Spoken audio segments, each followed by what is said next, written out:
Sorry. Good evening, everyone. What better place to be on a beautiful night than in the even more beautiful Committee Room 1. Welcome to our fabulous event, which, as you can see, is TOparks Talk, Growing Toronto Parkland. And it's the first in a series of panel events hosted by our Parks, Forestry and Recreation Department. And I have a few notes to participants and anyone in the room. Welcome everyone in the room, and welcome panelists and staff and guests, and don't see any other councillors. Too bad for them. A couple of notes to the participants that this event is being live broadcasted on the city's YouTube channel, so I guess mind your manners. And also that for everyone following along on their computers or devices, you can use the hashtag TOparks to ask questions or contribute to the conversation, and we welcome that eagerly. So it is my pleasure to introduce, as I call her, the Queen of Green, the Parks Princess, and basically the Energizer Bunny. And in addition to those titles, she is Janie Romoff, our General Manager of our powerful Parks, Forestry and Recreation Division. She became General Manager in 2014, and prior to that, she was Director of Community Recreation since 2010 with the City of Toronto. And she's held various senior positions with the Province of Ontario, the cities of London, Ontario, and, unbeknownst to me, Burnaby, BC. I need to read her resume a little closer. As General Manager, Janie oversees the services of the division, which include community recreation, parks, horticulture, and forestry programs, parks and open space planning, capital development, and environmental initiatives, all things we love. The division also manages and maintains facilities and operates specialized services, including the ferries, golf courses, waterfront and regional park systems, and Toronto Parks, Recs and Forestry is the largest of its kind in Canada. We are very proud of that, with a combined annual capital of operating budget of over $500 million. So if that's not enough to do, I don't know what is, but she does it all with a smile, and we are thrilled to have Janie at our helm for the city within the park. Toronto, over to you. Thank you very much, Councillor McMahon, and I should also thank Councillor McMahon, who is a great chair of the Parks and Environment Committee, for only another 2 meetings until the end of this term of council, so thank you for that. And before we start, I also want to just acknowledge a few of our staff, and we have many staff here, but I know Richard Ubbins, our Director of Parks, is here somewhere, and Petra Wolfleis, who's our Director of Policy and Planning, is here as well, so welcome to everyone. I'm going to go through just probably a dozen slides or less, just to put some context to where we are right now from a Parks, Forestry and Recreation perspective. But before I even start that, I just wanted to welcome everybody here tonight. It's a fantastic day outside. We've been hosting a newcomer day out in the square at Nathan Phillips Square today all day. There have been thousands of people out there. The weather is fantastic. So I certainly acknowledge that you're all inside with us here just for a couple of hours, but I think the weather's going to last for another little while, so that's great. And why are we here? I look at the agenda, I look at the speakers and the panelists that we have tonight, which I think is a great bringing together of the minds. And I guess what I wanted to sort of place with everybody about why we're here is, as a division the size that we are, we do a lot of public consultation. We talk to a lot of people about particular projects and particular policies as they roll out. But we never really get people together just to talk about ideas. And this is the beginning of what we hope will be a series of roundtables on a variety of topics, to get some experts together, some community folks together, but also just people that want to participate in the discussion together to try and move us forward in a number of different policy directions that we're going in over the next several years. So I know I'm going off my speaking notes, Kim, sorry. All good, it's all good. Never works. Just a little bit of context around how much we manage and how much we do. And this is one of these kind of overwhelming slides, but we always have to put it out there so people sort of understand what's actually going on. And Councillor McMahon did a good job of describing ferries and horticulture and the rest of it. But we manage and maintain a tremendous amount of community infrastructure in Toronto, both indoors and outdoors. Our community recreation system has almost 10.5 million visits annually. We process almost 300,000 bookings in our permit system every year in our sports fields. We've got over 1,500 parks, 700 sport fields, hundreds of tennis courts, and 100 kilometers of multi-use trails, all kinds of things, including, of course, the 5 golf courses. So it's a fairly large expanse of asset management across the city, and the parks and the green space are a huge part of that. I should also mention we manage 10 million trees in the city. Well, there's 10 million trees, 6 million on private property, 4 million on public property, and it's the public ones that we manage very precisely. So that's a little bit of a scope of what we're doing. And then when you zone in a little bit on Parkland, and you can see this, shows the parks that are distributed across the city. Several years ago, we had a strategic plan called Our Common Grounds, and it's something that we're coming back to in recent years around what Parkland is and what parks represent for people in the city. And we're once again going back to the idea of common grounds. Those parks in the city, we're a place where people meet, where people gather, where dogs gather, where children gather, where playgrounds are, and where all kinds of leisure activities take place, structured and unstructured. And we know through all the discussions we're having with people that TO people love their parks. And we've never been so overwhelmed by the amount of input and comment that we've had on a number of the projects that we have moving forward. So what you see there is 8,000 hectares of parkland and green space across the city. It's a large offering. But what you can also see from that map is that it's not equally distributed across the city. There's a divergence. If you average it all out, it's about 28 square meters per person. But clearly in certain parts of the city it's much less, and in certain parts of the city it's much more. And these are the challenges that we face moving forward around how to equally distribute parkland across the city so that everyone has a quality opportunity in that space. I would be remiss if I did not talk about growth in the city as one of the challenges that we have moving forward, and it creates challenges in a number of different ways. The slide that you see before you is downtown, what we call downtown, and you can probably make out some of the roads on your own. The blue buildings are developments that are currently underway, cranes in the ground, and the green buildings represent development to come.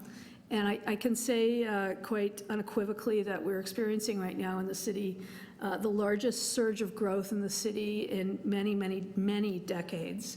And with it brings many positive things, brings a lot of people to the downtown and other growth areas, also creates some challenges around how we keep up with that growth. And just a few, data around some of that growth. 3.4 million people projected to be in the city by 2041. That's not that far away. And with that, we see, of course, incredible density increases in various parts of the city and a lot of vertical growth. And what we talk about a lot moving forward, and this is, some of the parkland strategy that Kim, to my left, is going to be talking about, is how do we keep up and ensure that people continue to have access to green space and parkland in the city with that growth. And the growth presents two problems. First problem being that there isn't a lot of green space left for us to use to create new green space. So there's that supply and demand issue, which is one of the issues. But the growth also creates a lot of demand right across the city. We're an old city. We have a lot of new things and we have a lot of old things. And as we keep up with the new things, we have to equally turn our minds to how we rejuvenate and rehabilitate some of the existing assets that we have. I talked a little bit about policy and growth. What you see before you are 4 or 5 significant strategies that Parks, Forestry and Recreation has moved forward with just in the last year and a half. And the reason for all of these policies right now are very specific to growth. We need to make sure that in the next 25 years, we're positioned to be able to provide some equity and some distribution of the right parks and facilities across the city. So a little bit about those parks. This is a picture of the Bentway, and I always tell the story of the Bentway. We refer to it as what we call orphan space in the city. It's space that no one ever would have imagined would have been a park or a public space, and I include myself in that group. The first time I saw, the proposal for the Bentway, I thought, not a chance anyone is going to want to, regardless how beautiful it is, go to this space as a park and public realm space. And happy to be wrong and to admit my going in the wrong direction there, because the Bentway opened this winter and it's been an incredible success.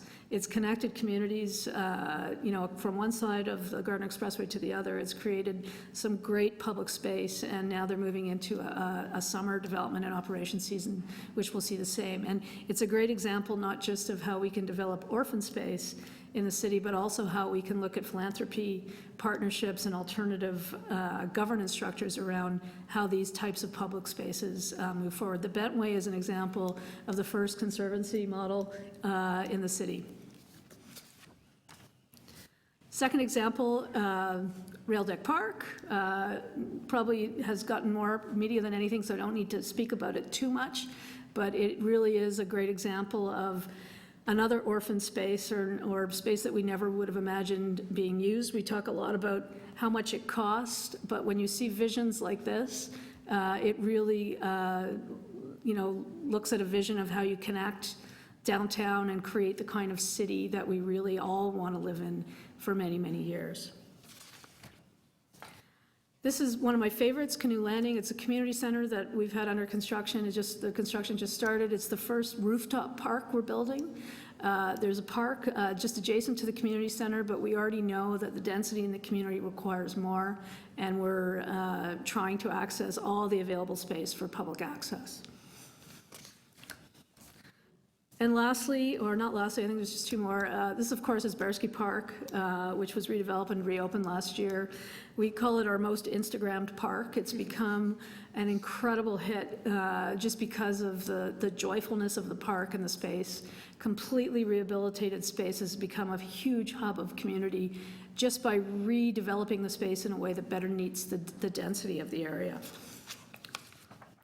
And of course, this is Grange Park, which is an example of a great partnership with the Art Gallery of Ontario, a philanthropic partnership that has looked at not just redeveloping the entire park, but also a model of organizational and governance where there's actually a trust that's been created that will look at ongoing maintenance in the park to ensure it looks the same 10 years from now as it did last summer when we opened it.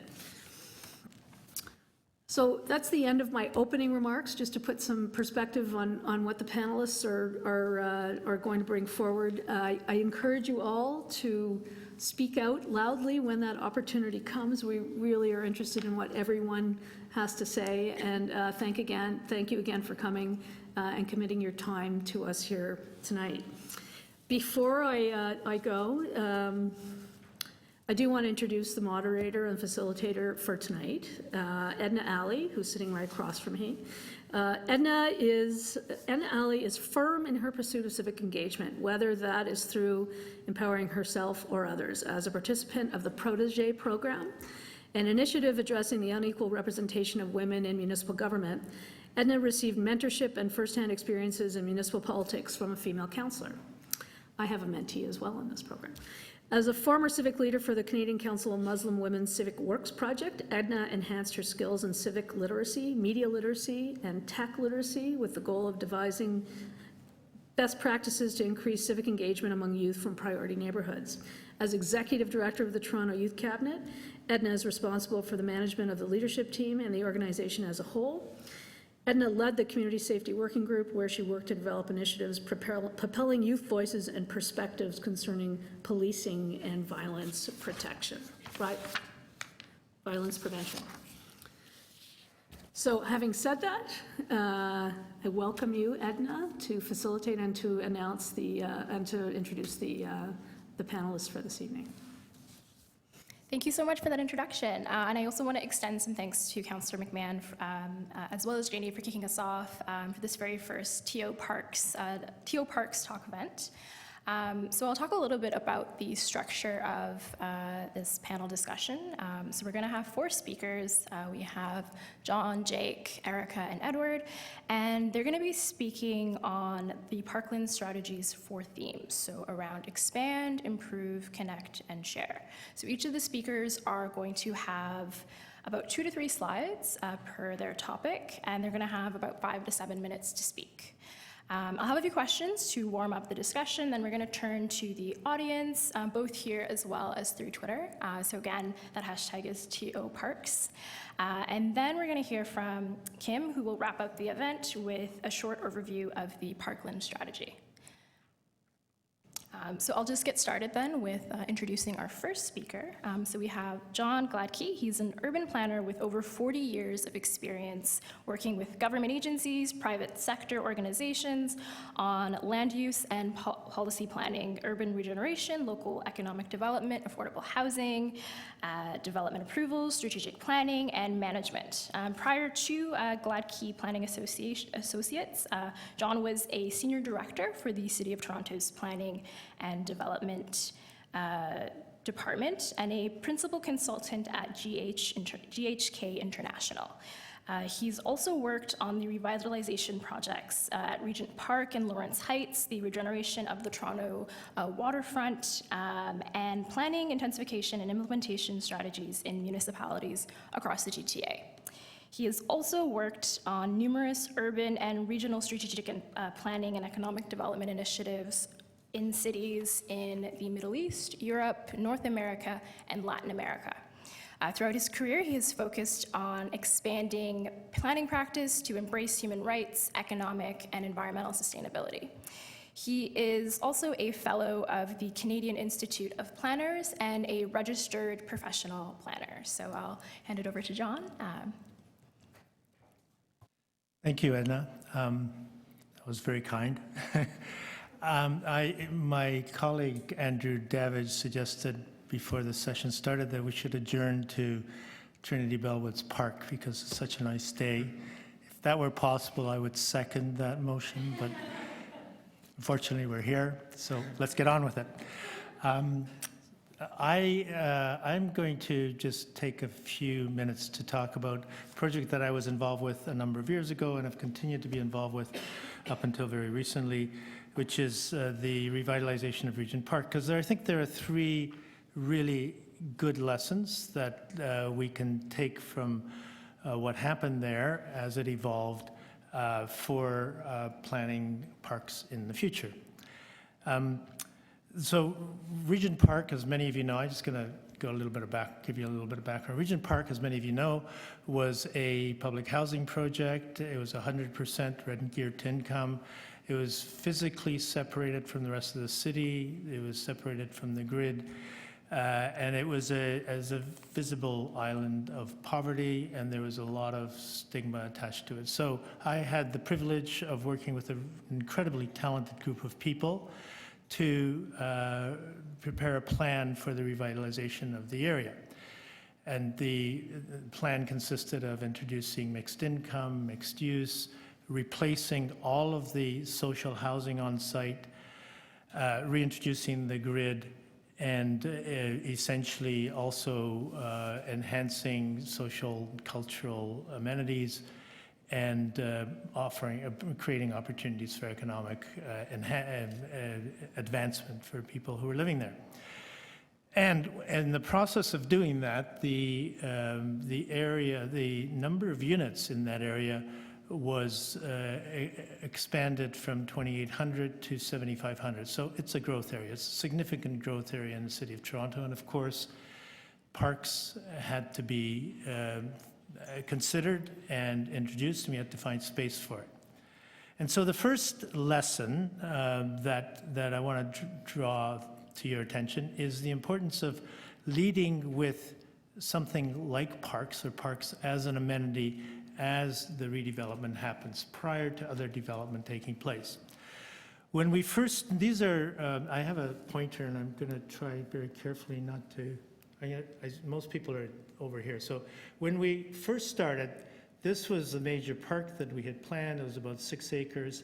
However, we thought that that should be developed, or together with Toronto Community Housing, the public housing agency in Toronto, we decided that that should be left to the last phase of development because of the cost and because we thought that it was important to generate some revenue. There was really no money for doing this, and we had to cobble together a financial plan.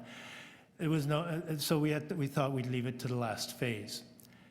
When the first developer came on board, Daniels, they sort of convinced Toronto Community Housing that, no, you've got to do this up front because this is going to be an amenity for all the people who are going to move in, and we need to have that in place immediately. So whereas this was the last phase, it became part of the phase right after the first bit of development was happening right here. So that park is now in place. It's an important. So that's the first lesson that comes out of Regent Park. The importance of having the amenity as you grow before the growth happens. That also happened actually in a number of other places in Toronto. Corktown Common is a really good example of that with the Canary District, where the Corktown Common Park was developed prior to the Canary District. So that's the first lesson. The second lesson is, this is the plan, let me see if I can get this. This is the plan that was the initial plan for Regent Park, and this is the plan that is very close to the plan that's now being developed. You'll notice that there's a big difference. This plan had one big park. This plan has 2 parks. It has this large park, it has a large park over here. The reason for that is, when we developed this park, when we planned for this park, we didn't know that the aquatic center was going to go right into the park and take up a chunk of the park. Great initiative, brings people in from all over the city. However, it did take up a large footprint of the park. And when people were involved in the design of this park, what was left over of that park right there, they said to the city and Toronto Community Housing, we just lost a major playing field that we thought we were going to get as part of this community. We need some playing fields, and it's really important that we rethink the plan to introduce those playing fields. And so that's how this park was introduced. There was an artificial outdoor skating rink there in any case, which was upgraded. And so this park was introduced as a playing field. There's a cricket pitch and a soccer pitch that's in place now. But the whole plan had to be, the remaining phases of the plan had to be rethought so that, because the financial considerations were important, so that the density could be redistributed in other parts of the area. So the second lesson is the importance of, when you do these long-term plans, the importance of having flexible plans that you can adapt as circumstances change, and so nothing should be fixed in stone. It's really important to do that. The third lesson is about partnerships. And this is the playing field that's in, this is an artist rendering, but the playing field is actually in place right now. It's, as I said, a cricket pitch and a soccer pitch. I think it's the first, maybe I'm wrong, but I think it's the first purpose-built cricket pitch in the city of Toronto. It's because of the community there. And it was done with the participation and really made possible because of Toronto Maple Leaf Foundation. Toronto, what is it called? Toronto, yeah, that's it. Yeah, close enough. So they contribute a significant amount of money and help in putting this together. And again, going forward in growth areas for the City of Toronto, these types of partnerships are going to be important. And the city is searching for those partnerships and working with those partnerships in every place they can. So 3 lessons. 1 is amenity up front. 2, flexibility as you work through long-term plans. And 3, partnerships. Got to search for them, got to make them happen. Thank you. Thank you so much, John. That was fantastic. Yeah, can a round of applause for that. Really vital lessons around the Regent Park revitalization, so thank you for sharing. I'll introduce our second speaker now. So we have Jake Tobin Garrett. He is a writer, an illustrator, and a park advocate in Toronto. He works as manager of policy and planning for Park People, a charity that helps people activate the power of parks. Jake is passionate about the ability of parks to make both physical and social connections in cities, bringing people together through shared experience. Jake is also the author of the reports Making Connections, which highlights public space strategies for intensifying cities, and Sparking Change, which explores the social impacts of parks in underserved neighborhoods. Jake's work also includes public engagement walks, public life studies, research, and policy development. And I'll welcome Jake to speak. Hi, everyone. Thanks for having me. I hope there are a couple people live streaming this from a park right now and watching. So I wanted to start by showing this map, which Janie sort of showed already, but mine is in, I think, a prettier color maybe. And I wanted to show this because it's a map of Toronto's park system. And I think it really shows a couple of the main features of Toronto's park system that makes it pretty unique. And I wanted to talk a little bit about creating a connected park system, a system that's coordinated and connected. And I think we're really lucky in the city of Toronto because we have a great backbone to build that connected park system from. Just from looking at this map, you can see the ravine system, right? You can see that there's so many parks kind of branching off of the ravine system. It goes from the lake up to Steeles and from Scarborough over to Etobicoke. It's really this green web that we have available to us because of the natural features that we have as a city. And as I said, much of the park system is actually built off of the ravine system, even if it may not be apparent right now. So we have, the Don that you can see here and the Humber as sort of the main ravines, but we also have sort of little tributaries and creeks, and we also have lost creeks. So when I'm thinking about parks that were built off of ravine systems and creeks that we don't see necessarily, I'm thinking of Christie Pits down to Trinity Bellwoods and the sort of maybe most famous lost river that we have, Garrison Creek. So even if we don't see it, our park system has been very much shaped by this natural environment. It's a great way also to explore the city and to check out different neighborhoods. I've been lucky enough to be able to explore every corner of the city. I've been to parks in every single ward in the city, and I often find myself gravitating towards those parks that are connected to the ravine system or connected to each other. There's so many examples to choose from, but a couple ones that I wanted to highlight are the Betty Sutherland Trail up at Shepherd and Leslie, which is actually a trail that you can walk underneath the 401 highway, which is a wild experience. What was the other one? Oh, Woburn Park, which is sort of another connection of smaller kind of ravine spaces that are nestled in the back of people's houses. And you wouldn't necessarily even know they were there unless you kind of go down a walkway, and all of a sudden it's this world that opens up to you in the back of people's houses, and you can just walk blocks behind everyone's houses, which is really amazing.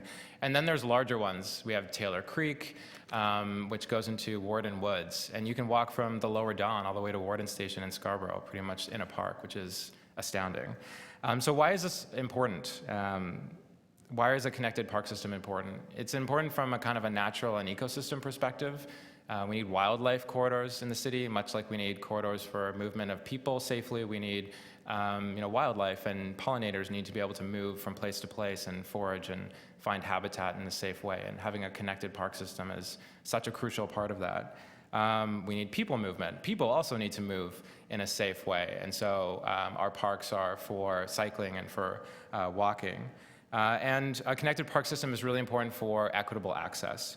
So really ensuring that everyone has access to the park system. Janie mentioned before there's some gaps that we have and some areas that are maybe less served by parks, and making a better connected park system can really help with that equitable access. So thinking about how we can actually make our park system more of a system and less an assemblage of some disconnected bits, which we do have in the city in some places. These are the three ways that I kind of think about how to make those connections, and they're not mutually exclusive, they kind of overlap. So the first one is better connections from park to park. So this is maybe where you have parks that are nearby each other, and you're thinking about acquiring land or creating safer connections between those parks. So I'm thinking of the Fort York pedestrian bridge, for instance, which is a great example of where we're connecting green space to other green space through a pedestrian bridge. Then we have better connecting parks to the city. So thinking about how we can connect our park system into all the other open spaces that we have available to us in the city. Our schoolyards, our streets, our laneways, our hydro corridors, our rail corridors. How can we pull the park experience out into the city and connect it to all the places where we live and work? And then we have better connecting parks to people. So thinking about safe crossings, those bridges, those trails. You may live somewhere and have a park that's kind of physically close to you on a map, but if there is a highway in between you, or a roadway that is too dangerous to cross, or a rail corridor, is that park actually accessible to you even if it's nearby? We need to think about those ways of creating a better connected park system as well. So the good news, I think, is that in the last number of years, we've done a lot of work around this and creating that connected park system, and I know that the Parkland strategy will further that work, which is really exciting. We've got things like the Meadowway, which is a new proposal to create a full trail from the Lower Don all the way to the Rouge through the Gatineau Hydro Corridor in Scarborough. Janie mentioned already things like the Bentway underneath the Gardner Expressway. We have the Green Line project, a 5-kilometer-long linear park and trail just above DuPont Street, and improvements to the Lower Don Trail to make that more connected and vibrant with public art. But I think we can actually do a lot more in the city of Toronto, and I think that we can do more outside of the downtown in particular. And there's one project that's not a city project that I think should be a city project, which is being proposed by a young urban planner named Darnell Harris along Finch West. And he's proposing something called the Mobility Greenway, which is a system of connected parkettes and public spaces through cycling and walking path that should be built alongside the Finch West LRT. This is just a really smart way of doing infrastructure development, transit, parks, public space. So I hope that we see more of this to come in the future, and I'm really excited to be here with everyone and hear the rest of the speakers. Thank you.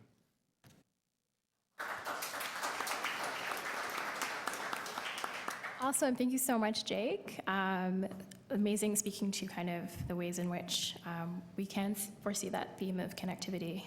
Awesome. Now we're going to hear our third speaker. So his name is Edward, and he is currently a student at the University of Toronto Schools. In 2016, Edward founded Envision City, a program to promote youth engagement in city planning. Envision City worked with urban planners, architects, teachers to conduct public life studies and run several student installations, notably at Doors Open, the UN Habitat Inclusive City Summit, and Open Streets Toronto. Edward also directs SOMA, which is Canada's oldest and largest high school-run Model United Nations conference. And using SOMA as a platform, Edward wants all young Canadians to develop their voices and engage with Canada's prominent and most pressing issues.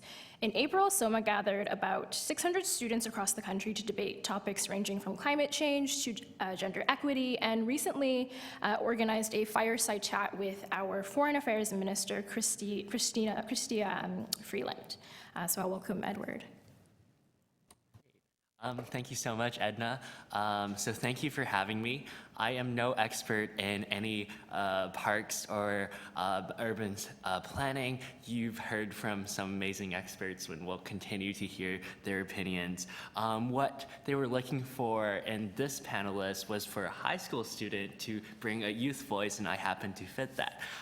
That was a good decision from a city planning perspective, because the reason we are here to discuss the Parkland strategy and really the future of public spaces is really for the next generation and for your children. And from a personal perspective, that was also a great decision, so thank you for it. All right, my first image is more than a pathway, it's more than a park. You may see this is a desire path, and a desire path exists when there's already a structurally built path paid for by the city, but citizens and pedestrians choose to walk and make their own path. So this phenomenon and this image is really meaningful to me for improving, for the concept of improving parks for two reasons. First, it represents that we can always be improving. And secondly, it represents that whatever improvements we're looking to make to our parks and public spaces, we have to include and consider the stakeholders and hear their opinions and the paths that they want to make. So next slide. So a bit about the organization I started a year and a half ago. This was Envision City, and some of the projects that we made, one was actually a public life study at Huron-Washington Park that some of our students helped out Jake and our teacher, Mr. Fallen, with. And we went out and we were the surveyors. So we managed to be the ones that collected the data from a parkette around Huron and Bloor. And some of the things we looked towards data for was there was actually a desired path right through the parkette. So we collected the amount of people that walk through that path versus the actual roads around the park. And we also looked into surveying people and stakeholders firsthand. So surprisingly, this was a park right next to a high school, and we found out that there were a lot of daycares and other stakeholders using the park that had very strong feelings as well. So overall, it was a very great experience that the data actually went to the city, and I think my takeaway is that if students can be out there engaging stakeholders, so can you. So still on this, some of the other projects we looked to design, and we actually had help from some architects and 3D designers into modeling them. So how I looked towards this slide was that I would open these two images, and if anybody had any guesses of what they were, you could raise your mic and take a guess of what the first bench or first image kind of is. I gave it away, but there's more. I guess there's mics. If you want to take a guess, Jake, John, Erica, go for it. Or I will go into the first one, and you can take a guess of what the second image is. Yes, of course. It is a bench. It is a library bench. Yes, so it's more than just a bench. As Jake said, it's actually a library bench. So what we saw all around a lot of our Sabina and Bloor is that there's sort of the library book stalls where you can take a book and put a book back outside. And some of our student designs was a library bench where you can have the books underneath and take a bench and put one back. So that was pretty cool. The second slide, does anyone want to take a guess of what that image is around? Okay, we can all take guesses in our mind, and I will go through it. And any options? All right, I will tell you what this image is. So it's not a bench. It's actually a cigarette voting system. So part of another problem we saw just by walking around our communities and parks was that there were lots of cigarettes littered around the streets. And one group during Envision City made this idea, what if we incentivize people to pick up their cigarette butts and vote with them? So if there were boxes with two tags like Blue Jays and Raptors, and people could come and put the cigarette butts and physically vote with them. So that was the other idea, and the takeaway from this is really to give you some of these youth creativity and all the other discussions and the work you guys are continue to do later on this year. So for my next image. Oh, so this final image. When I first a week ago met with Gladkey Planning and Sarah, one of the questions she asked me was, what do you imagine the parks of Toronto and the parksland strategy to look like 100 years from now? And that was like, wow, I don't have an answer to 100 years from now. I can't see that far. But it turns out the city has been asking that question, and I've also been asking that question to people. So this project is from a time-lapse project that we've been doing. So we first did it right actually in the rotunda of City Hall for Doors Open. We also most recently did it at Open Streets TO. That's where you see the nice picture of two councillors, really nice smiles out there just down Bloor. So what the project was is that we would put a whole map of Toronto printed out, and we would lay out Lego bricks, and we would have strings for different subway lines or different LRT lines that people could use, and we would have lots of cool Lego bricks, different colors to represent different things like green spaces or residential areas, and we would put a video camera, and people would build. And it would be that every hour could represent 10 years, 5 years, 20 years, and we would put this video in a time lapse where people would show and physically build their Toronto in 100 years.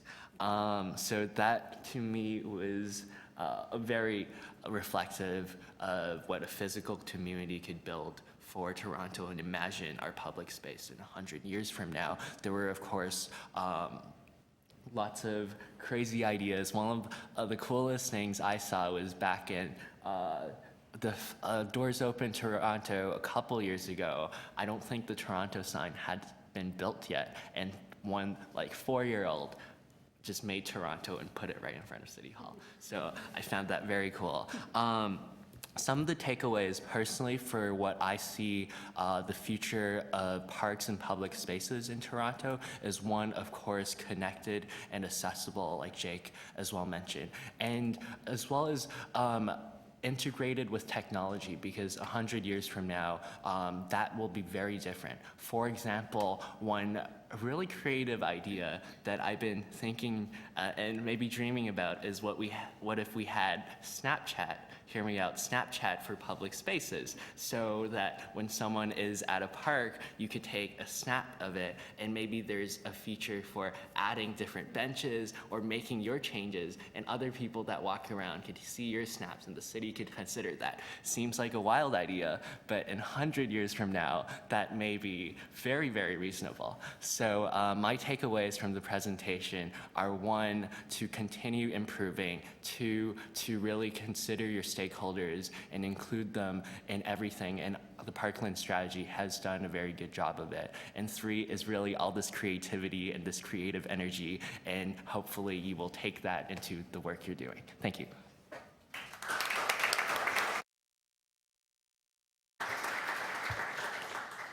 Amazing. Thanks so much for that, Edward. It was really refreshing to hear about the different ways in which we can improve our park, or city and park building in particular, so thank you.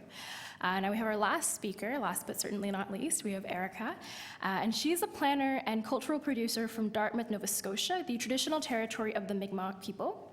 Erica has been a theater artist, curator, and cultural producer in Toronto for over 20 years and has worked with theater, dance, and interdisciplinary arts organizations such as Public Recording, Small Wooden Shoe, Secret Theater, and Buddies in Bad Times Theater.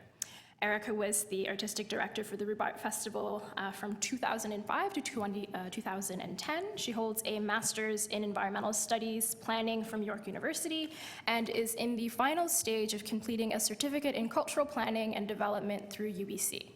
Erica is a member of Friends of the Green Line, which is a 5K linear park along the DuPont Hydro Corridor. And I'll welcome Erica. Thank you, Edna. I want to talk to you a little bit today about parks as cultural infrastructure. It's something we don't really think about a lot. And I think we used to think about parks as the lungs of the city, and now we're starting to think about parks as the heart of the city. In fact, that was the name of Park People's Conference last year in Calgary, and it was really amazing to hear from the speakers there and Janie, and to hear about what's being planned for the future of parks and the way that that corresponds with the way that the Toronto Arts Council and Toronto Arts Foundation are thinking about parks as cultural infrastructure. So I'm going to tell you a little bit about a new program that we have started that's called Arts in the Parks. And I'll just tell you a little bit about that. It's a partnership program with with Parks, Forestry, and Recreation. It's an initiative that was started by the Toronto Arts Foundation and the Toronto Arts Council in partnership with PFR, with Arts and Culture Services here, and also with Park People as our community partner. And it's a citywide program to support people who are making work in parks through a number of different in-kind supports. And also a component of that is the Toronto Arts Council's Animating Toronto Parks program, which is the program that I manage. So I'm going to talk mostly about that today. Animating Toronto Parks is an artist grants program. Artists can apply to get funding of up to $25,000 to produce free arts programming in selected parks in Etobicoke, North York, and Scarborough primarily. And the reason that we're looking at those parks is because it's a part of our strategic initiatives at the Toronto Arts Council, where we're looking at, really looking at the whole city and the ways in which areas of the city have been underfunded. And when you lay out all of the postal codes of all the grant recipients, you can see they're very concentrated in the downtown. So really looking to strategically invest in cultural infrastructure in the inner suburbs of the city. So we work really closely with Park People, with Parks, Forestry, and Recreation, with the city councilors to make decisions about which parks we should select. So we pre-selected a group of parks, and artists are then able to apply to produce something in these parks. And sometimes artists choose to produce something in like a single park, and sometimes they'll do multi-park projects. So you have these touring productions that are going, all over the inner suburbs, touring like a play or a music festival around. So it's a really new program. It's only this is going to be our third summer through. So things have changed quite a lot. We're adapting as we go along. We're still very much in pilot mode and really looking for feedback from communities and from artists about how it's working. So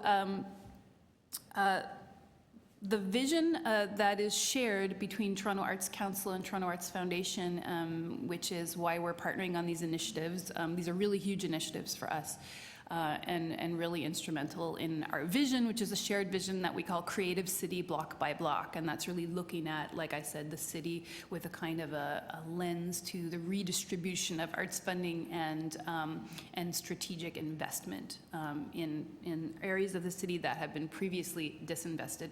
So some of the goals of the program are to really increase use of parks, to really encourage people to get out into their communities and use their parks, especially in areas where the parks aren't used as well maybe as they are sometimes in the downtown core. We want to also be able to support presentation of free arts programming in people's neighborhoods, so people can actually walk to their local park and see, a performance or get engaged in some community arts activity or something like that. We also want to increase the available funding for artists who are making work in public spaces, which it's a very, very challenging field, so we want to kind of increase that. And another thing that we're addressing is the issue of space in the city right now, because one big issue that artists are dealing with is a real crisis in affordability of art space and spaces to program their work. So we want to, partner up with the city, and we have on several other initiatives as well, to look at what what is available and what we could be sort of unlocking for people to sort of make them rethink these spaces. And parks are primarily one of those spaces that we can be looking at. So these are free spaces that people can program in. And part of the program is also to provide free permits for these artists. So we work in partnership with PFR, who will help to navigate the artists through the permitting process, which can be sometimes a little bit intimidating and a little bit bureaucratic. So it's it's really nice to have this sort of a stewardship through that process. And we also want to increase paid opportunities for artists who are living in the downtown, living in the inner suburbs of the city. So artists who are living in Etobicoke can be making work in Etobicoke in their own neighborhoods. So that's sort of another goal of the program. So the deadline is coming up in December for projects that are happening in 2019. And right now, we're about to launch the projects that are happening this summer. So they'll be happening between June 15th and September 30th. And anyone could go on artsintheparksto.org to have a look at what the programming will be. And I really encourage everyone to come out and join us in the parks this summer. You'll be able to see anything from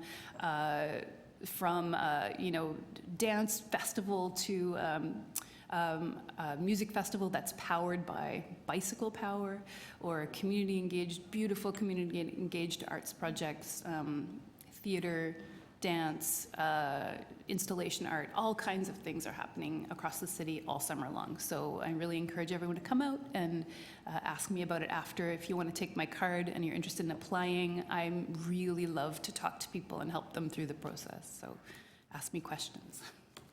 Thank you.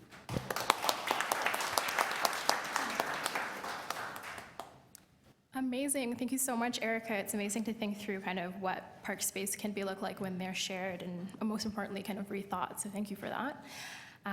Now what we'll do is we'll begin the moderated discussion. So I have a few questions for the panelists, and if any of the members of the audience would like to speak as well, we'll have space as well. You'll just be heading over to the deputation table if you do have any questions. So I'll start off with a question to Edward. So it's important to have engaged communities and diverse perspectives contributing to our public realm, and of course our open spaces. And so Edward, you spoke to connecting and engaging young people in particular in city and park building. And while you did kind of briefly touch upon what things might look like 100 years from now, I do kind of want to just get a sense of what does an ideal park system look to you 20 years from now, so not vastly into the future. Thank you, Edna, for the question. So firstly, in 20 years from now, the young people in the room, I guess, will be really designing the future of our parks and spaces. So thinking about this age, I would say that an ideal park system in the near future should be one that really focuses and supports people of all ages. So really the idea of 8 to 80, if a park and a system can support someone that is 8 and someone that is 80, it can really be a park for everybody. So this could be everything like we talked about accessibility earlier. If this a road to a park is safe enough, you would want to ask the questions if this is a park that you want your grandmother to walk towards, or you'd want your children to walk towards, your really young children to walk towards without your supervision. And if you'd be comfortable for that, those are the questions we're still asking, and that's the questions that I think we should focus on 20 years from now, that a park system should really be accessible to Torontonians of all ages. Amazing, thank you so much. I really like that, a park that an 8-year-old or an 80-year-old can use. Fantastic. So my next question is going to be directed to John. So we all know that Toronto is growing at a rapid rate, especially within the downtown core. And with rising land costs and less available land to purchase, we need creative approaches. So what are some creative solutions for acquiring land for new parks in areas like the downtown core and other major growth areas? Okay, so this is a different take on creativity. I've heard some amazing ideas from my fellow panelists, but my kind of creativity is, I'm going to talk about it now, is a little bit perhaps duller. So dull creativity is where it's at. But is it possible to put on the slide of the park system of Toronto, either one of the ones that were up earlier? Because I think there's an interesting story there that I can build on in response to that question. Oh yeah, so here we are. So the downtown area is right in here, right? And you noticed, right? That's where it is. And you noticed how there's amazing parks and large parks distributed around the rest of the city. There's no big park in the downtown, really. I mean, look at High Park here. Look at these, amazing big parks. This is where the growth is happening. This is where an amazing amount of people are moving in. So And really, if you think of other cities, you think of New York, Central Park, you think of Boston, Boston Commons, Montreal, Mount Royal, Vancouver, Stanley Park. So all of them have big, major parks right next to their downtown. We don't have that. We have the Toronto Islands. You have to take a ferry to get there. It's great. Nothing the size of, say, a High Park or a Central Park or anything like that. And the fact is, we're not going to get there, right? We don't have that. It's not going to happen. However, what we do have is this wonderful idea of the rail deck park, which isn't going to create the big park, but those, and then there's the Bentway and those kinds of initiatives. But the rail deck park, just to dwell on that, is actually really important for the downtown and the type of growth that's happened because of this map and the gap that exists there. And so how do you pay for it? Well, you know, the traditional ways of paying for parkland are parkland dedications from developments as they happen. Each developer pays a certain amount for or contributes some parkland. Development charges, which is a charge that happens against development, against it's all new development. And Section 37, which is money for bonusing, you get additional density, you give something back, a little bit back to the community. At the end of the day, all of those initiatives are focused on getting financing through growth. But in fact, there's already a lot of people living in these areas who need improved park space. So the crazy idea that I have, which is probably going to be unpopular with people who live in the downtown, is that they actually will be the major beneficiaries of the park in addition to the people who will be coming there, and they should pay a surcharge on their property taxes for that. And there is precedence for that. There are area tax betterment, area betterment taxation, which is, you know, a small surcharge on the property tax over a number of years that helps finance improvements in the area. And something like this, which is a major improvement and would benefit really, not just the people who live there, but also people who work nearby, I actually propose should be paid for. Somebody's got to pay for it. And of course, all taxpayers in the City of Toronto will be paying for it. But there should be an additional, I think, surcharge for the people who would be the greatest beneficiaries. This is something I think we should explore more of. It's used much more in the US. It hasn't been that much in Canada and in Toronto. That's my answer. Awesome, thank you so much. What an interesting kind of solution for really developing and paying for the development of these lands. Awesome, thank you, John. My next question will go to Erica. So Toronto was created from 6 former municipalities, all with their own approach to parkland planning. Now, because of this, our park system looks slightly different in each corner of the system, or each corner of the city, rather. Now, what does equity look like from your perspective, and why is parkland equity important to you and to the communities you serve? What can the city and our diverse population do to facilitate it? Thank you. Well, I think that parkland access really is a social and environmental justice issue. And, you know, the inner suburbs, you can see the planning movements that have created it. And you can see the Garden City with the low-rise, you know, suburban style developments where everyone had their own backyard, and so you didn't need a park because the idea was the park was in your backyard.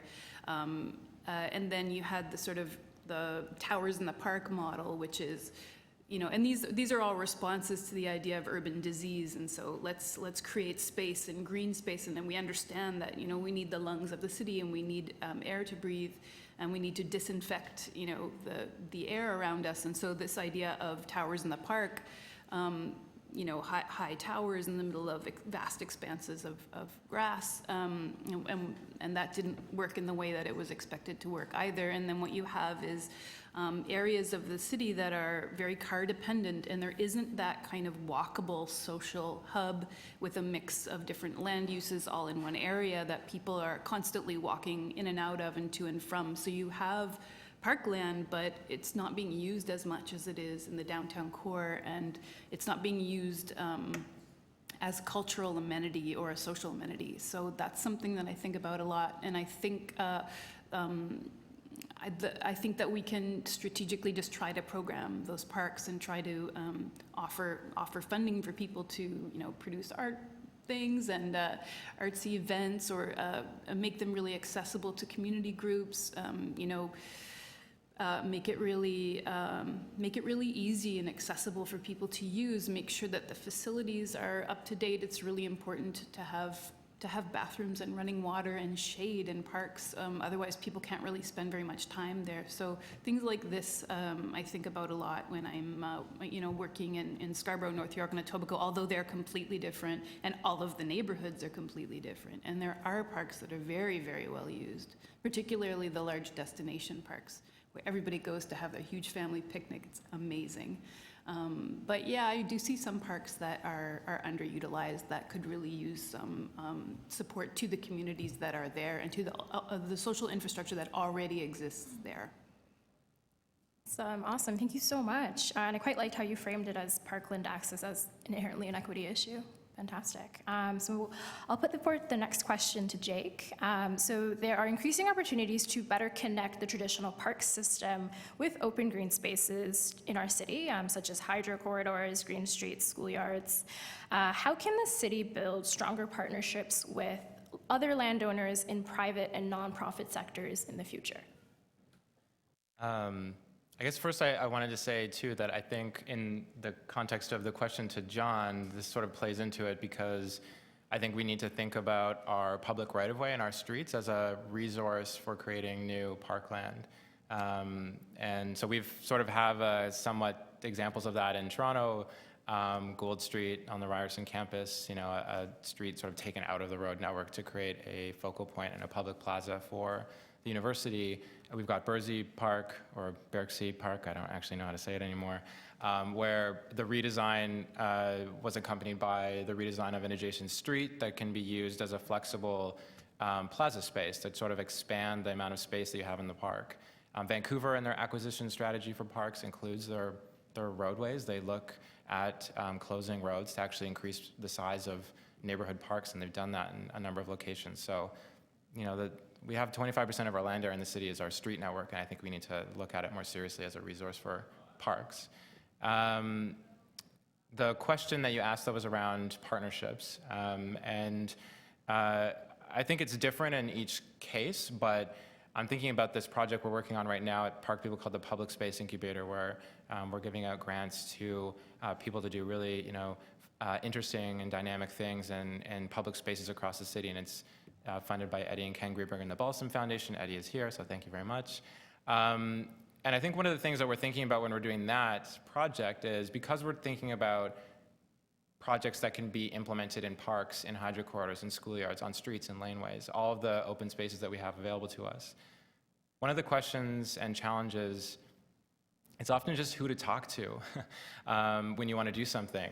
And that you run into sort of and every organization, large and small, has this issue at some point, this sort of effect of silos and everybody working, okay, my jurisdiction is the parks, I got the streets, you know, you've got the hydro corridors.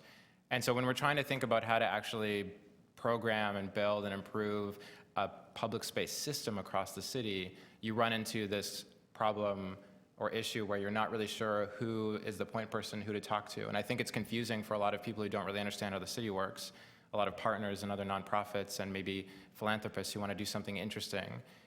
So I'm not really sure what the solution necessarily is for that. It's a big question, a big issue, but some sort of coordinated or you know, I don't know, Department of Public Space, Department of Public Life, something that pulls in all of these different groups in the city that have jurisdiction over different little bits of open space that we have, so we can have some sort of coordinated conversation about that, and people sort of know who to talk to when they want to do something interesting. Awesome, thank you so much, Jake. That's actually really cool, Department of Public Life, to kind of bring all these folks together. Fantastic.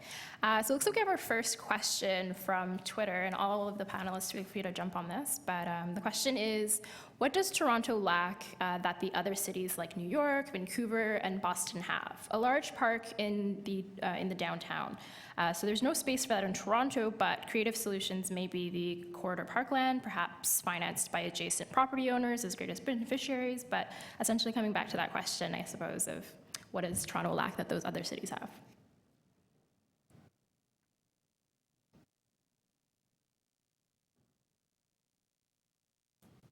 Well, I don't know. I mean, nobody else is speaking, so I'll talk. I mean, I actually think that we have a lot, and I think all of the panelists have talked about, you know, this amazing thing that we have that in Toronto, which is, you know, a system that includes a lot of natural areas that come right into the city. I mean, those ravines that we have are phenomenal. And somebody described to me Toronto as San Francisco upside down. You know, San Francisco's got all these hills up above. Well, we've got ravines that go down. And so, you know, you can go through Toronto and not even know that we have all this amazing green space and these ravines. But they are a phenomenal resource, and a lot of people use them. A lot of people use them. And we're learning, I think, as we move forward, how to improve them. I remember a number of years ago, I was working at the city, and there was a group of people who came to us in the planning department who wanted to take back the dawn. And so they set up a task force. I said, you know, go ahead and do it. And they set up a task force, and they started getting companies to help plant trees. You know, they got fundraising and planted trees, and it was pretty desolate at the time, and the water was a lot more polluted than it's rain. And then it became a whole big project in the city. And now, not only are we, you know, taking back the dawn, but we're repositioning it at the bottom end to renaturalize it and trying to create an amazing park system down there. So I think we're doing a lot of good things, and we have a lot of opportunities to do. That doesn't mean that we shouldn't learn from other cities, but I hesitate to say that, you know, yes, we don't lack a big park downtown, and we need it, and we need more space downtown where the growth is happening, and we have to do better around that. But we're also doing some really good work, and we're really blessed with a natural system that's terrific. No, I'm not a panelist, so to speak. I think it's a great comment about what we have versus what we don't have. It's always interesting when you compare yourselves to different cities.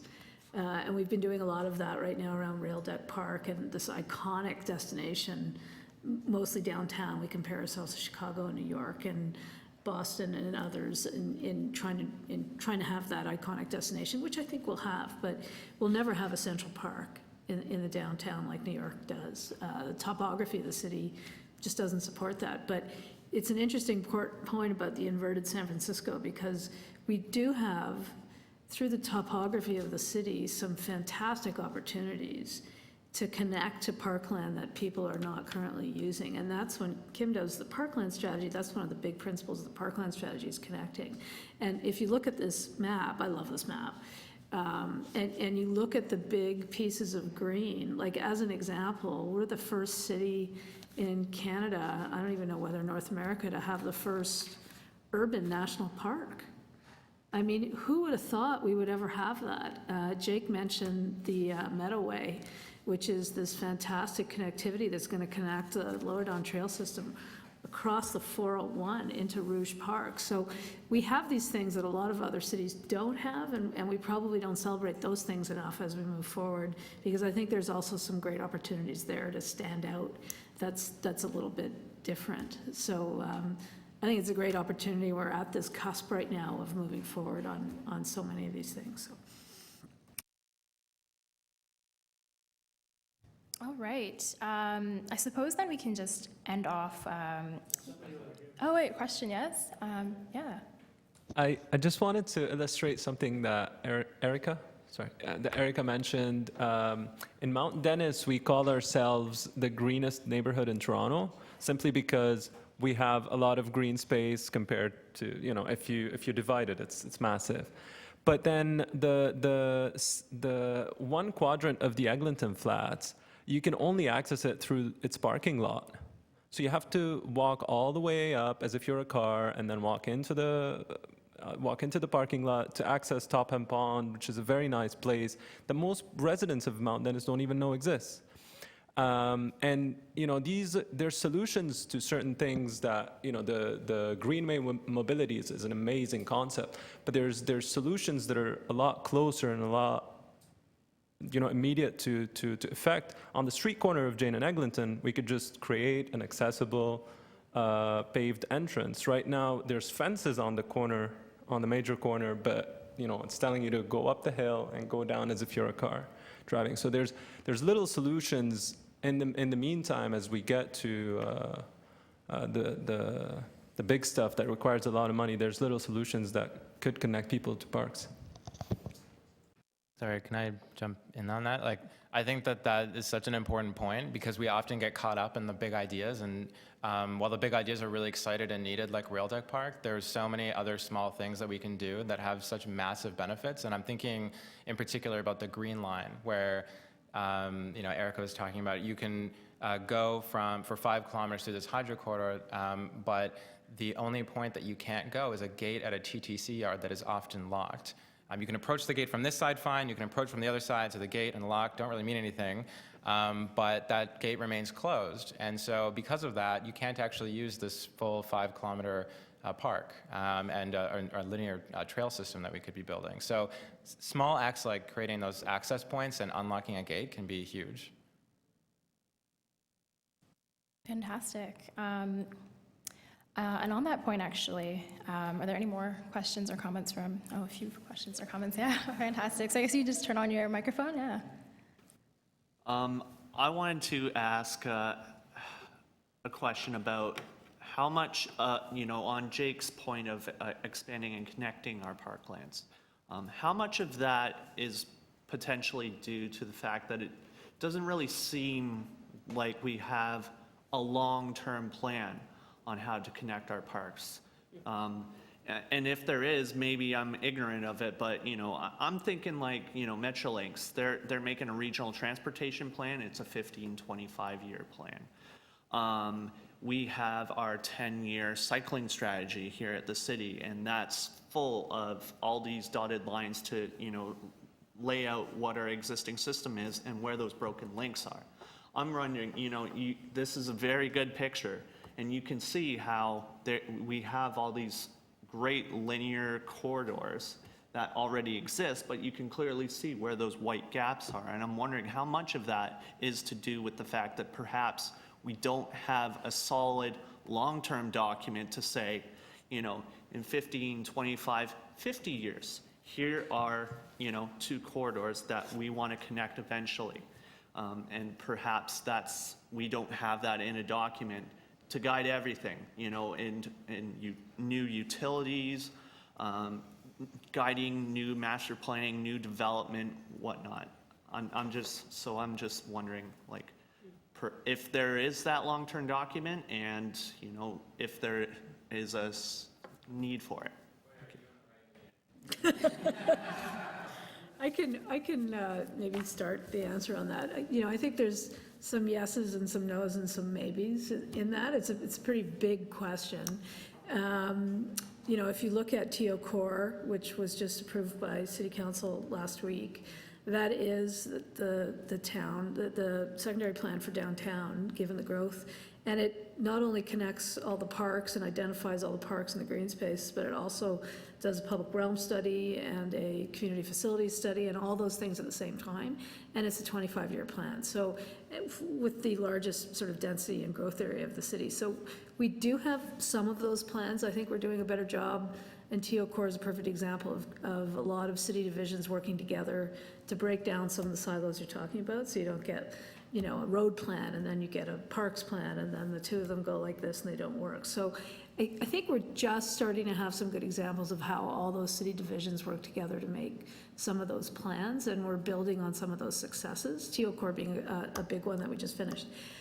Kim, when the questions are over, is going to talk about the Parkland strategy, and we've never done one as an amalgamated city. We have parkland provision rates and all kinds of other things that we inherited, pre-amalgamation, but it's only now, believe it or not, 25 years later, that we've come together and we've consolidated all these plans, and we now are just putting our best foot forward around what we need to do for the next 25 years. So I think it's a great question and a really important question, and a question that we ask ourselves as well, which is why you see a lot of the strategies and the work going forward right now to try and position us a little bit more. So hopefully we'll get better at it. I'm not sure we'll ever have one plan for everything, But I think we know more about how we need to plan together and how long we need to make those plans for now. So, did that answer your question a little bit? Maybe?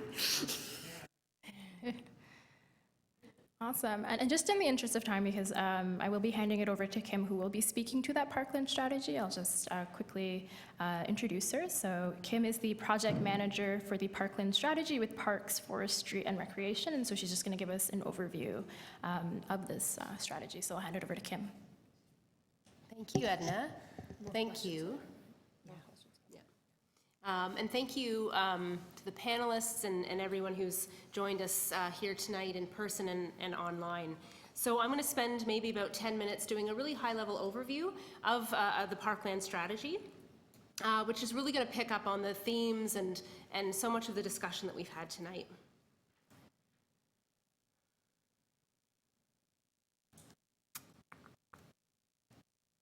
As soon as I can work the slides again. Okay, so the scope of the Parkland strategy, it's going to be a 20-year plan to really guide a vision around enhancement of Toronto's park system. And it's really through looking at the creation of new parks, acquiring new space to add, as well as how do we expand and improve our access to the existing system that we already have. And we're undertaking this work in 2 phases. So through the work that we undertook in phase 1, we brought a report to the executive committee in November 2017. Phase 1 really updated what we know about the state of affairs of Toronto's park system in relation to supply, to park distribution, and how current and future populations impact that. So we found that Toronto's citywide average provision, or a supply per person, is 28 meters squared. And of course you can see through the district map on the screen that this amount really varies across the city. And we could see that even in the earlier Parkland maps that we looked at. It varies quite a bit between our 4 districts, as well as through all of our communities and neighborhoods. So this is what it looks like on our provision mapping. So this provision map uses 2016 population, and it's reported, the scale here is reported through our census dissemination block. And so that shows us not only a very refined picture of parkland provision, but also just how variable this park supply is, as we've been talking about tonight. We developed an updated measurement methodology, and so this map is based on total park area available to the residential population within a 500-meter catchment. And we use the 500-meter because it roughly equates to about a 5 to 10-minute walk. And this is really becoming a standard measurement unit, looking at parkland access and provision to population. We've used a scale of 0 to 28, and because we're really interested in what's happening below the city average and the degrees to which parkland provision is really varied across the map. This map really reflects then access to parkland, and it considers really the intensity then of that user population. But we really don't know what these numbers mean, so let's take a look here at this infographic. This gives you a relative idea of how much park space we're really talking about when we use these scales and what's available to residents across Toronto. So ranging from, sitting under the canopy of a large sugar maple tree, this generally equates to about 28 meters squared per person means. And it varies down to this poor guy at the end here with 0 to 4 is not really sure what's available to him. But of interest, what I really want to point out on this slide is that 41% of Toronto's population, current population, has access to the citywide average or above. And so that leaves almost 60% of Toronto's population that has less than the city average, so less access to parkland across the city. This is a 10-year snapshot that shows that parkland acquisition has not kept pace with population growth and development intensity. So you can see the citywide line. The City of Toronto is kind of the darker blue, as well as across all the 4 districts. We have not kept up. And really the only thing the only difference is the rate at which the 4 districts in the city is losing that provision, how much that has declined over this 10-year period from 2006 to 2016. Not surprisingly, we're tracking a continued decline. So we've, in the Parkland strategy, we've used city planning's development pipeline data, which is basically an indication of population growth over a 15-year window. And so tracking out to 2032, we see a very similar decline in Parkland provision for our residential population. All of our Parkland Strategy Phase 1 documentation and reports are available online through our website. So this has been a very high-level overview, but you can read our staff report and our Phase 1 primer from the website. So I want to move on a little bit to, so what have we learned and how is this informing our next phase of work? So the Phase 1 analysis informed us about what we know about parkland supply and distribution and how it's going to be impacted by current and future population, not just residential, but also employment as well. And this has really updated what we know about the gaps, what we know about our challenges, and what those challenges will be meeting future park pressures and needs in the city. So 4 themes have been guiding our work. Expand is about how do we gain new parkland to support growth. Improve is about access and function and how can we make best use of our existing park system. How do we connect the park experience throughout the public realm? So how do we use these other spaces in between parks, open space, streets, laneways, etc. And share is about an opportunity to improve equity throughout our park system, which we've been talking about tonight. So these 4 themes, which has really framed our conversation and our engaging panelists' contributions, these are the 4 themes that are guiding the Phase 2 analysis and will act as the drivers for our updated park planning and implementation framework. So the city and all of our partners, some of which are here tonight, need to undertake all of these things in relation to growing Toronto Parkland. But we can't do it all at once. And we really need to look at how to prioritize this work. So through Phase 2, we are currently exploring criteria surrounding how to prioritize and focus our efforts to enable the city to best meet the needs of the growing and changing population. Here are some examples of the criteria associated with acquisition and improvement. So concerning acquisition, we're asking the question, where should land acquisition be prioritized, thinking back to that provision map. So here are a couple of criteria for examples. Should it be prioritized in areas with low provision? Low provision now or low provision in the future with the 15-year window that we're looking at? Should land acquisition just be related to population density? So maybe it's not related to provision, maybe it should just be related to where we're expecting intense population growth to happen. Alternatively, maybe it's just related to parkland supply, so where we currently have low parkland that we can see across the city. Another criteria that we're looking at is land cost. Maybe prioritization should happen where land is more affordable. We know, much like parkland provision, real estate values vary considerably across the landscape as well. So maybe we should be investing and instead of a 20-year outlook, look at 100 years. We're going to need parkland. Where will we need it in 100 years? We'll probably need it everywhere. And so maybe a consideration should be around where can we afford it now? Looking at the improvement column, what are some of the most important factors that would benefit people's access to and enjoyment of Toronto's park system? So maybe some of those factors are around increased access. So we had a great example tonight from the Mount Dennis, and then maybe those are simple, easier moves, removing some fencing, making it more pedestrian friendly. Our provision mapping is based on a walkable grid, so maybe it is about better access points and pathways connecting those spaces. So a second factor might be better connections between those park spaces in our open and public realm, throughout the other open spaces throughout the city as well that other landowners manage. such as schoolyards, golf courses, cemeteries, hydro corridors, etc.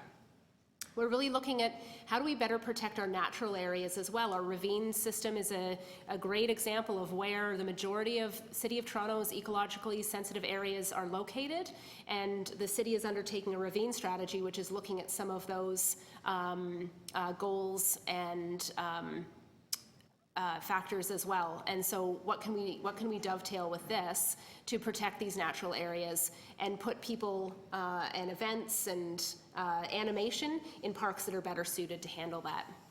And finally, we're really interested as well about maybe the most important factor is increasing parkland functionality, or that utility of the space that we have already.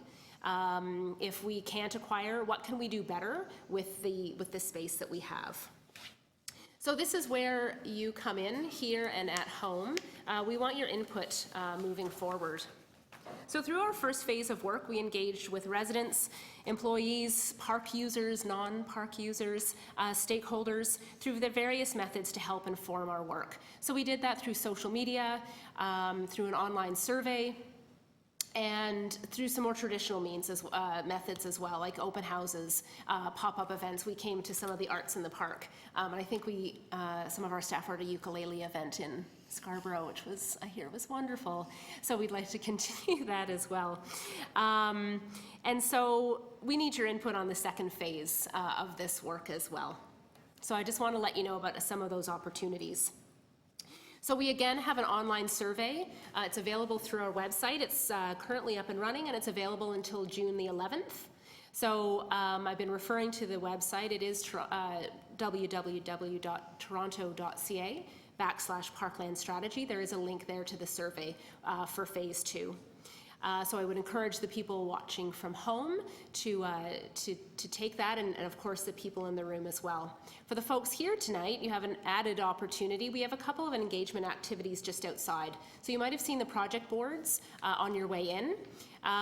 We have a couple of activities where we really want to engage you and hear your feedback, take your questions around our priorities for acquisition and improvement. It's very similar to the survey, but we'd like to do a little bit of a deeper dive while we have you here. So when we wrap up tonight, our staff will be out at those boards, and we're really looking forward to having some more kind of one-on-one conversations, engaging you and talking more about provision and what the goals are of our parkland strategy.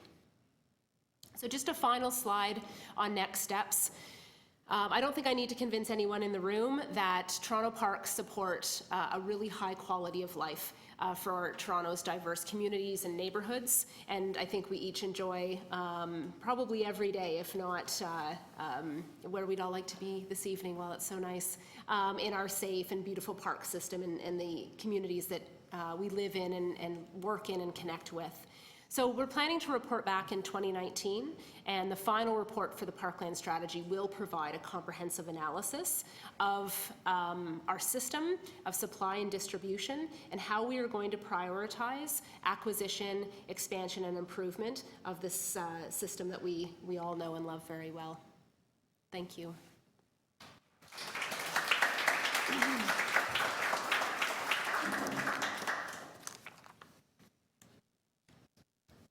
So I think I'm going to pass it back over to Janie just to wrap us up. Sure, we're almost on time. I know there were some questions before that. There were a bunch of hands up. So the bards are out in the hallway, but I'm certainly happy, and others are. If there are questions to either the panelists or any of the staff here, we're happy to take them. So, one, two. Thank you. So I actually had a question, and you kind of touched upon it when you went through the strategy, and I'm sure it's something you've considered, but my question deals specifically with the POPS or POPS strategy, so privately owned public spaces. Obviously, when we talk about providing public space in the downtown core, it's becoming increasingly difficult with the high cost of land, and having these agreements with private developers to have them maintain public spaces is sort of a way of overcoming that. But I definitely think there are ways in which that can be improved, and that a lot of these public spaces aren't not necessarily inaccessible, but aren't particularly well used, or the way in which they're designed isn't really designed for people to use them. It's mainly just sort of a I don't know, more of like a checklist item kind of thing, like a provision rather than like a meaningful design space. So I'm wondering if in your sort of research or in your discussions around, providing public space in the downtown core, if you've sort of revisited that strategy and you come up with some ways of maybe improving it or kind of moving forward, how we can do things better. Sure. It's a really good question. The amount of POPs, and for those who are listening, privately owned, publicly accessible areas. So it could be, as an example, just to explain it, where there's private development and part of it is part of the sort of parkland dedication piece of that development. There is let's say a front area of a condominium building that is proposed as a publicly accessible park, although it would be maintained and continue to be owned by that building. So you get sort of a variety of them across the city. I think we're just starting to really turn our heads to the opportunity that POPs have. And I know recently, I know this might not correct the past, but certainly going forward, just as an example, I was looking at a development opportunity last week that we're pursuing, and we're looking at where the park space is going to be, and we're actually looking at the POPs on either side of the development as part of the entryway and into that, so that it actually creates a connected sort of path of public space that goes into the park on each side of the street. So I think there's opportunities there. It's certainly something that comes up often when we talk to the public about POPs, is that there's often a perception that they're not as public as they're meant to be, that they're really sort of a private space that's connected to a private building.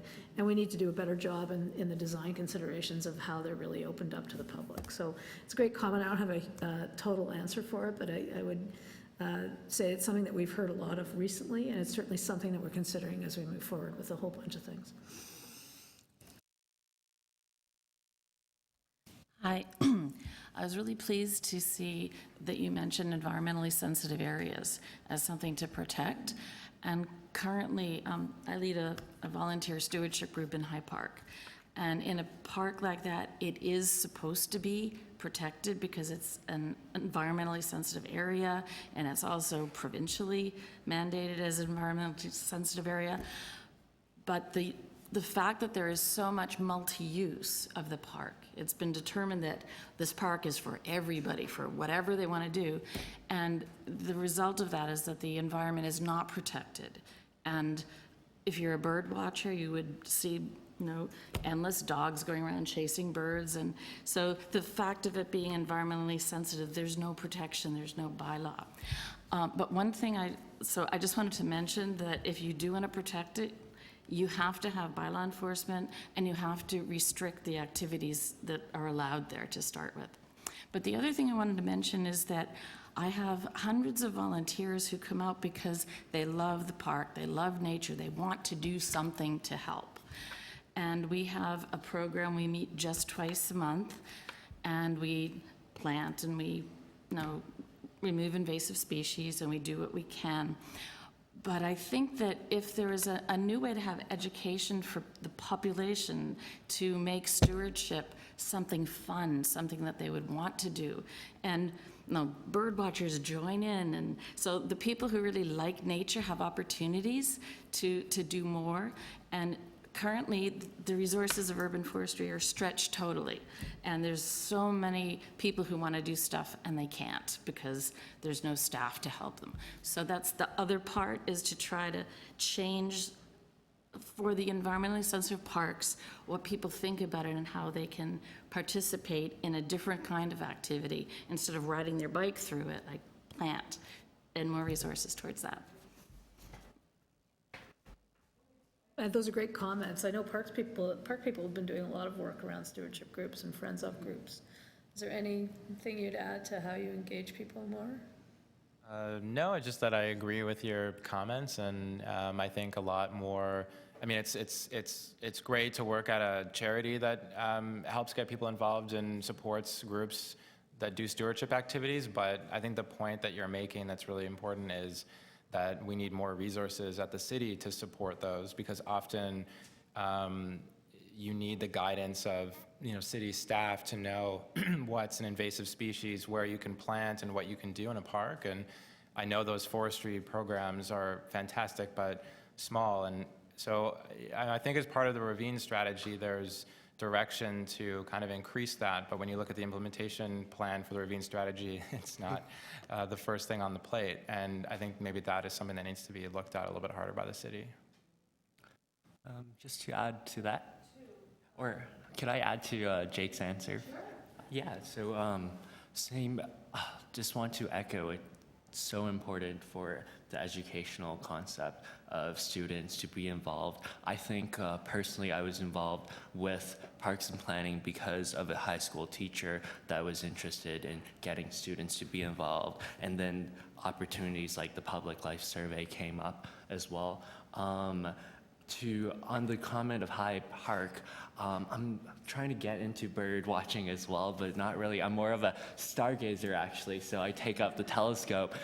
There's actually a city star club that meets twice a month, sometimes at High Park and Bayview Park for inside the city, but we mostly don't have the city meetings. We mostly meet outside the city, so very much that wildlife should be protected in the ways. I think stargazing is more of an extreme example in this case because you don't really get a lot of that in the city as well. Thank you so much for the question. Okay, I'm going to take two more just because of time. At the back, you've had your hand up, and then there's one more. I see you. One and then two.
Those are great comments. And I agree with everything that you've said around what we should be doing. I think what around accessibility, the question was around how to make parks as accessible as possible as a matter of first design rather than catch-up design, if I'm summarizing appropriately.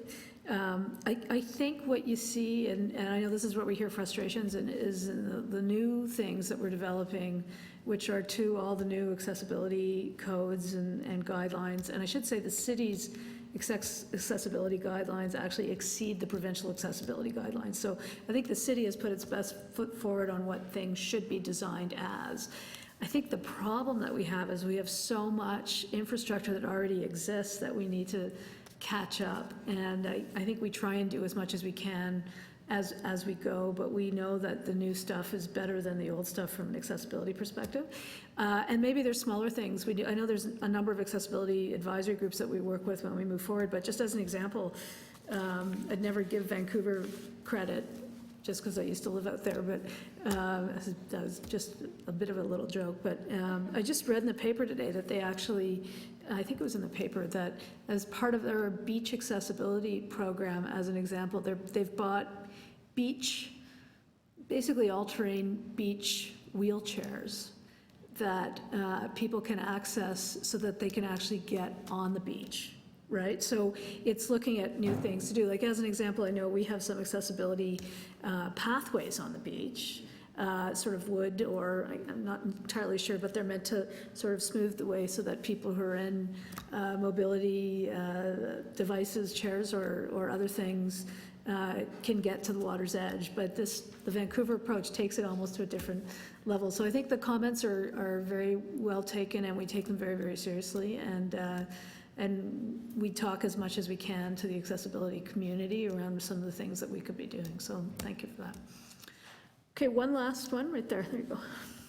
Okay, well, thanks very much, and thanks so much for hosting this. It's been a really informative evening. I think my question is more along the lines of clarification question. So much of what we've been talking about, it keeps coming up, is the need for budget, and there's an interest in acquiring new land, and that's apparently, quite high on the list of priorities, and connecting land and so on. And the question really that I have, I picked up on some numbers that were in some of the background reports that I skimmed relating to the cash in lieu for Parkland, the dollars that have been collected over the past decade. And can you clarify for me? My understanding is that there was like about $500 million collected, but only half of that spent. And are the numbers anything like that? And if so, what's holding us back from spending the full amount on acquisition? So, great question. We have that question a lot, and I couldn't qualify the numbers one way or the other. They're in a report that was before, I think, City Council last year. What's happened recently, and it's only been in the last 10 years, as you've noted, really, where there's been some accumulation of reserves, is especially downtown where a lot of the development is, that through the planning policies and the official plan and the Planning Act, for each development, there's a requirement for the developer to make either an on-site parkland dedication, so an amount of land that would, based on the density formula that I won't get into because it's really very complicated and almost even more boring for most of you. Or if they can't provide land because of the size of the development, they have to provide cash so that we can go and buy some parkland. So there is some accumulation of that reserve. I can't note how many, but it's in the hundreds of millions for sure. But the reserves are also split up by district, so it's based on where the monies are raised, and that's where the money sits. So the problem with it is and we note this in the Parkland report, it's also noted in a lot of the planning reports that are going forward around TOCOR, is you may collect the money in 2010, but then you may need to acquire the land in 2020 when the land becomes available, or there isn't even any land to acquire in the area that it was that some of it was collected in. So we're constantly searching for properties that will be the appropriate property, especially in the areas of the city, predominantly downtown, where a lot of the money has been raised to acquire. So we look at properties all the time. We look at creative ways of partnering with people to acquire as much land as we can. And even though a few $100 million sounds like a lot of money, it will only acquire several acres of land in the long term. So the land that we're talking about in the areas that the money's been raised is very, very expensive. So I can assure you that the combination of Rail Deck Park and some of the other initiatives that we have going on will certainly be looking at that source of funds as a way of moving forward as well. So did that answer your question a little bit? We can send you the link to the report so you can look at where all all of those reserve balances. They're all very public. Okay. Okay, I think I'm supposed to wrap up. I know people are going to start to leave. I just want to say a few things. First of all, thank you to Edna and to all the panel members for spending time, to Kim and folks that we have here who helped put this night together. To all of you, this is a first for us and in this format, and I know we're going to create some more topics, hopefully not on sunny nights in the summer or the day before a long weekend or anything like that, so that people can come.